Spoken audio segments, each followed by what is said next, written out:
Good morning, everybody. This is BritSimon. So the Visa Bulletin has just been published. This is called the September Visa Bulletin, but it actually affects October. So there's a number of sort of strange things about the Visa Bulletin that I wanted to explain for people that are sort of fairly new to the Visa Bulletin, which will be all the 2023 folks, right? So this will be helpful for you if you're a DV-2023 candidate and you've just seen the Visa Bulletin released, or you don't know anything about it. I'll explain what the Visa Bulletin is, how it works, how to read it, and what it means with it being published. Okay, so every month the government published the Visa Bulletin. The Visa Bulletin covers other visa categories, not just the DV lottery, but there is a section of the Visa Bulletin that relates to DV lottery. They publish it kind of a couple of months ahead. Here's what happens. So we're in August right now.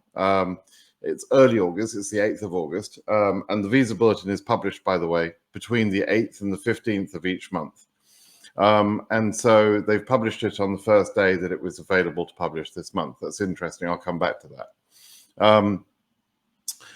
So it's published in August. It's called the September Visa Bulletin, and it's the first one that affects numbers for October.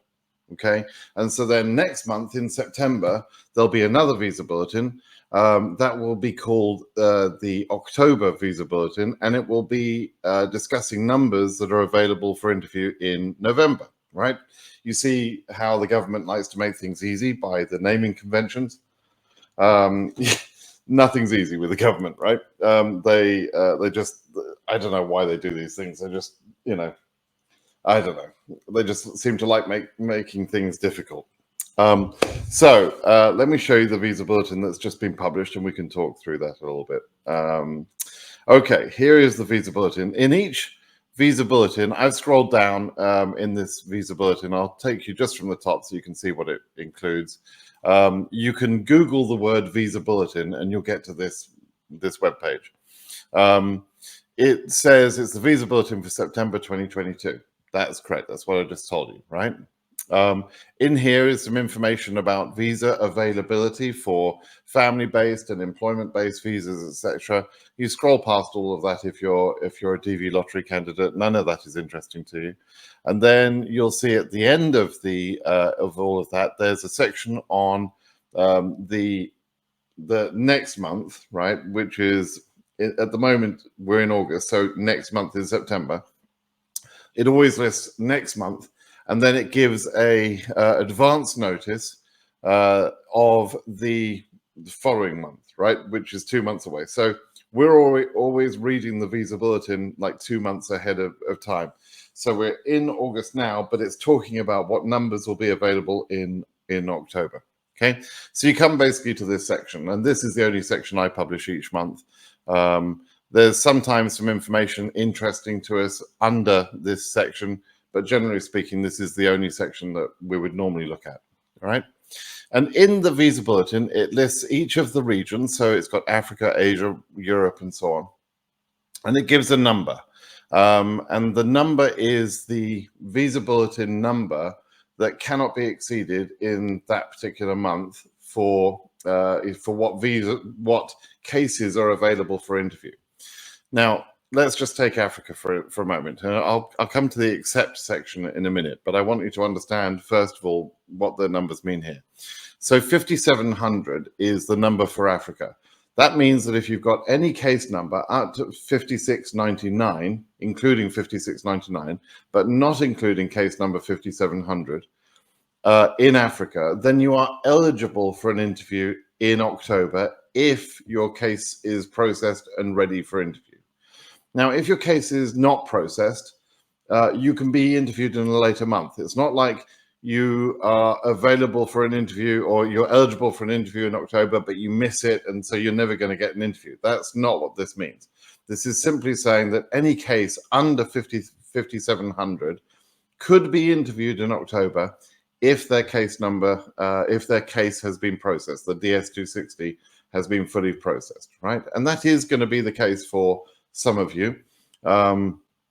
It won't include every case under 5,700 because there are people who are still submitting their DS-260s or where their DS-260 hasn't been processed yet. Okay, so not everybody under 5,700 is going to be interviewed in October, but everybody under 5,700 for African region could be interviewed in October. Now, some of you probably are still confused about the numbers. You think that the numbers are the same numbers for every region. They're not. There's an Africa number 1, an Africa number 10. There's also an Asia number 1, an Asia number 10. There's a Europe number 1. There's a Europe number 10, right? Each of the regions have their own numbering scheme that starts at number 1 and goes up from there. And so separately, when we're talking about Africa at 5,700, we then see that Asia is at 2,800, Europe is at 5,700. And then the other regions you can see here, North America is very, very small. It's only about 10 or 12 selectees or something in North America. So I barely discuss it ever. Oceania 375 and South America, Caribbean 500. So all of those numbers are unique, separate in their own case. Now, something else that tends to confuse people is that next month, these numbers will increase slightly by some number. Let's say Africa goes to 8,000, right, in the next month. And I'm just guessing. I'm not saying they're going to go to 8,000. I'm just saying that let's use this as an example. You don't add the 8,000 to the 5,700, combine those and say, oh, my case number is number 12,000. I'm now current. That's not how it works. It's a sort of, they're moving the post a little bit, right? So it's 5,700 this month. Then they're going to increase it to 8,000 next month. That means any case under 8,000, if that's the number they chose, and again, I'm just using this as an example, that means any number under 8,000 is now eligible for an interview, including those cases under 5,700, right? Everything under 8,000. I hope you're understanding that, right? And frankly, if you can get these basic concepts, and therefore won't be asking me all year about this, then you'll be doing very well, and you'll save me a lot of time in answering these really basic questions. These are very fundamental basic questions. So, you've already learned that you've got your own case number. It's important to know which region that's in and so on. You've learned about the Visa Bulletin. You've learned about when it's published between the 8th and the 15th. You've learned where to go read. I mean, this is all great information. You need to know this information. You'll become used to it because you're going to see this Visa Bulletin published 12 times for DV-2023, right? This is the first of 12 times. So, so you'll become used to it. Now, let's talk about the accept countries. These countries have been singled out to be treated separately. And what that means is that, let's say Egypt, for example, where it says 1,700, whilst Egypt is a part of Africa, in Africa, cases under 5,700 could be eligible for interview, but in Egypt right now, they're making that number 1,700. So if you're chargeable to Egypt, wherever you're interviewing, let's say you're interviewing in China, right? Because your case, if your case number is case number 2,000, then your case number is below the 5,700, but it's above the 1,700 number for Egypt. And because you're chargeable, you were born in Egypt, let's say, then your case is going to be scheduled based on the Egypt number, not the Africa number, based on this Visa Bulletin, right? Now, they can add any country into the accept list, and they can take any country away from the accept list. They can do this month to month. It's up to them. It's not a surprise to see Nepal, Iran, and Egypt on this list. It is a bit more of a surprise to see Algeria and Morocco on this list, and to some extent, Russia and Uzbekistan as well. Those are a little bit surprising. They're also surprising because they're almost no different. This is kind of funny to me as a observer of the DV lottery. If the case number here is 5,700 and 5,700 here, what did they really achieve by putting 5,600 on these cases, on these countries? They didn't achieve very much at all, but they have sent a notice to people like me, or to all of us, that they're considering Russia and Uzbekistan, Algeria and Morocco to being countries which may need to be slowed during the year because of the number of selectees they've got and the density of those selectees in the countries where they operate from, right, where they live, where those people live, and therefore which embassies are going to be working on those visas. Now, what does that mean? Well, that means that there's many Algerians and many Moroccans that that have been selected. They tend to apply pretty early. They send in their DS-260s pretty early, and they tend to be using their local embassies. Not always. I'm not saying Algerians or Moroccans are never in any other part of the world, but generally speaking, they're their own local embassies, right? And so by putting this accept notation, they're going to control the flow a little bit more carefully on those countries to make sure that they don't overwhelm a particular embassy in a given month. That's why the exception happens. Now, this is common for Iran and for Nepal. It's been going on for years. Is very normal. For Egypt, again, it's fairly normal. Particularly later in the year, we tend to see these things. Now, Russia obviously has got particular difficulties right now. The Moscow embassy is closed. It doesn't surprise me that they are potentially signaling that they want to slow the number of selectees being made current each month by putting them in the accept list. Uzbekistan has a lot of selectees every year. They have a lot of entries. They get a lot of selectees. In fact, I used to talk about the two U2 countries, which is Ukraine and Uzbekistan. These are were the two biggest countries of DV selectees in Europe. They're no longer, but Ukraine and Uzbekistan were often singled out in the old days for their performance, in a sense. Okay, so the accept list doesn't necessarily mean it's a bad thing. It can change later, but it does send me a signal, at least, that I feel like they're controlling this visa bulletin a little bit more carefully than they have done in the last 3 years. And for those of you that expect the visa bulletin to be current at the end of the year, etc., and I have arguments with people about this all the time, if you think that the visa bulletin is going to be always current, it's because you haven't watched the visa bulletin very much in normal years. If your only experience has been in the last 3 years, then you have got a confused experience of what the visa bulletin is supposed to do and how it's supposed to work. It is supposed to be the device by which they spread the workload out over the year, right? Why don't they make every case in Europe, current on day one? Well, because they don't want every single case to be turning up at the embassy doorstep, banging on the door, saying, give me an interview. They want to spread that work over the whole year, right? And so they slow the release, if you like, of availability of cases. And by that method, they're able to say, okay, how's it going? Are we giving away as many visas as we should be? Do we need to increase it? Have we got, how many people are waiting for interviews? How many people are processed? They can actually manage the process in a better way.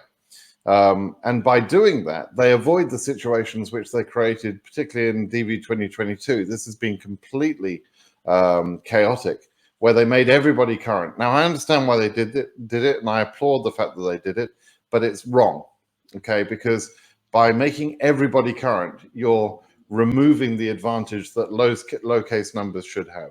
Low case numbers should have an advantage over high case numbers. That's the way the lottery is run. That's the way the law is written. That's the way it's supposed to be. If you don't understand that yet, I'm sorry, but this is important news. If you've got a very high case number, you have a risk of not being processed, right? And so the lower case numbers should go ahead of you. That's how it's supposed to work.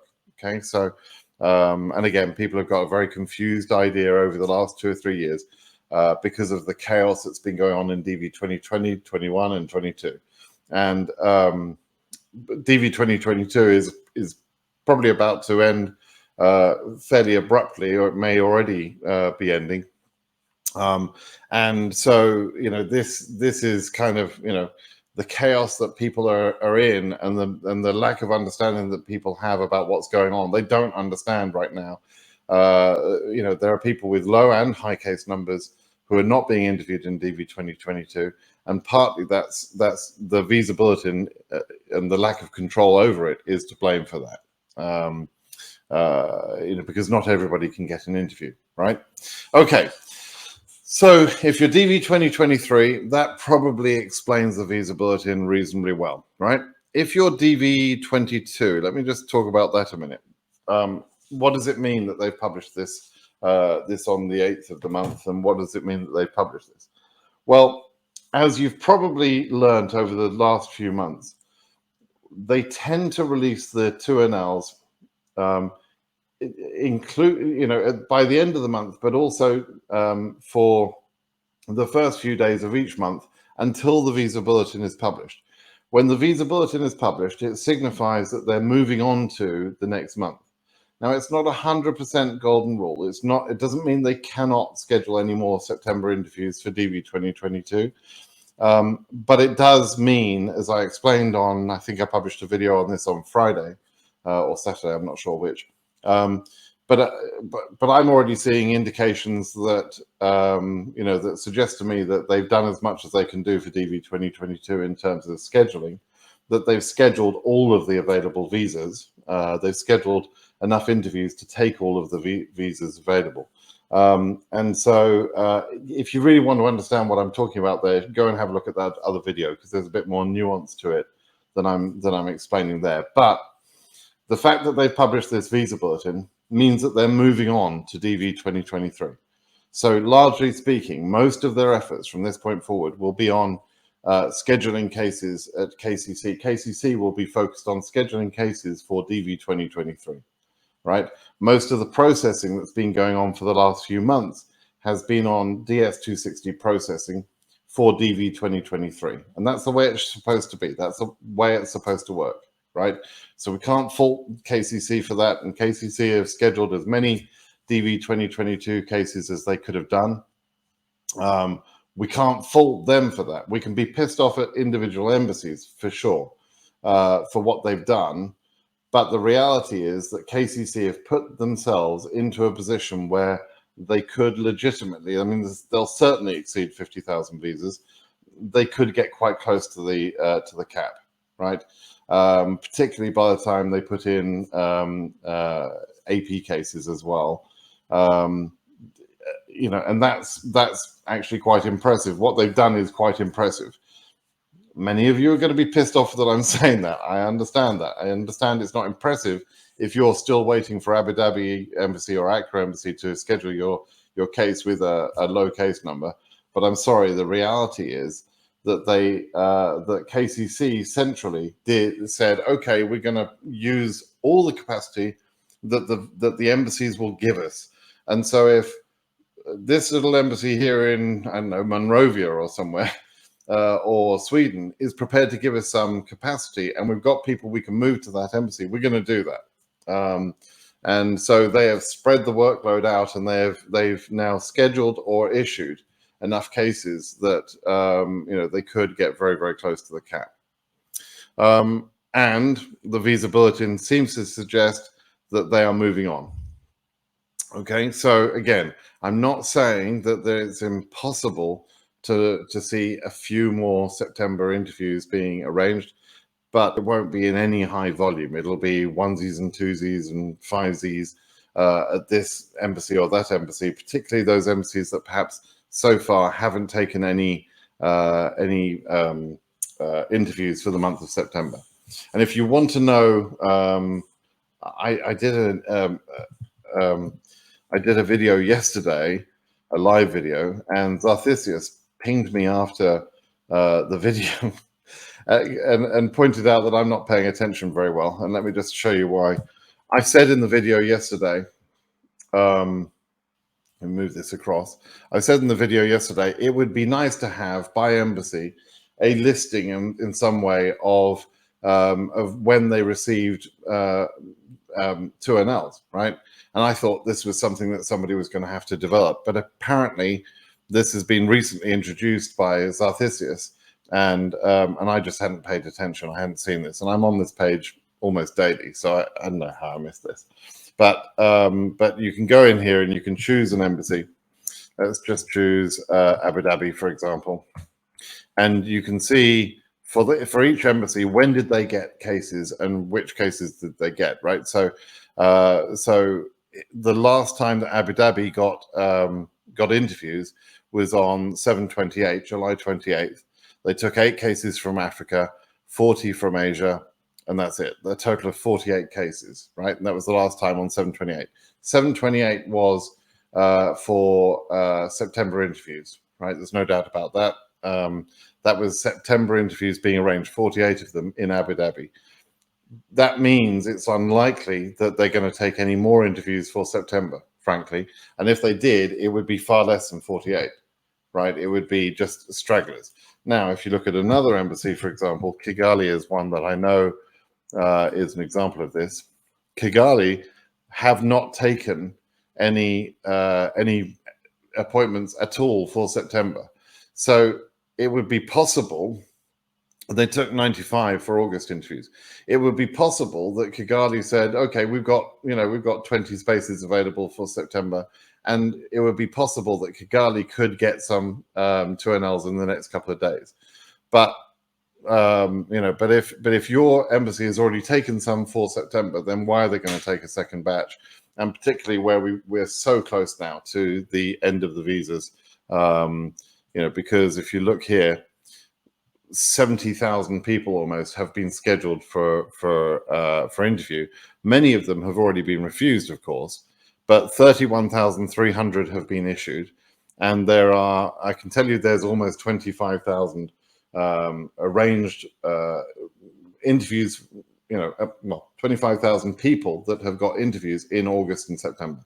So if you add that 25,000 number to the 31,000, you get 56,000. Well, clearly, they've either arranged interviews or issued enough visas for them to use the cap. Okay, and that's why I was saying on Friday, we've got to realize that we're pretty much done now. Okay, so I hope that was useful to you. Sorry for the long video on what I thought would be a fairly short topic, but at least if you're DV 2023, you've got an idea in the first 10 or 15 minutes or so what's going on with the Visa Bulletin, how to read it, and so on. So I hope that was helpful for you. And for DV 2022, folks, I'm not forgetting you. It's just I want to be realistic with you. I want to tell you the truth. I'm not going to blow wind up your asses, which is an English expression that says I'm not going to lie to you and tell you everything's going to be happy and lovely. Somebody posted it's going to rain interviews. Right? Somebody put on a Telegram chat, said it's going to rain interviews. Well, okay, look at the sky. The sky is completely blue. There's not a cloud in the sky.